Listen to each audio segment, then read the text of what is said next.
So I'm gonna do a little quick video, hopefully it's about a minute long, on how to get to the HFL. So all you have to do is pry on this back part.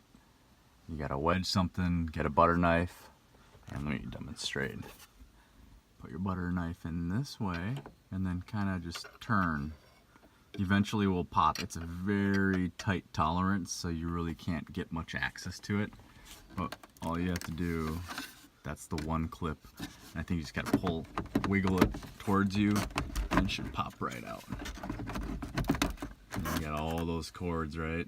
So hopefully that helps you guys. And there's 4 screws inside. You'll see one right there, and then there's 2 more back there.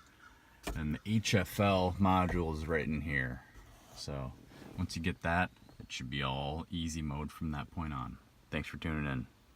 On 04 out.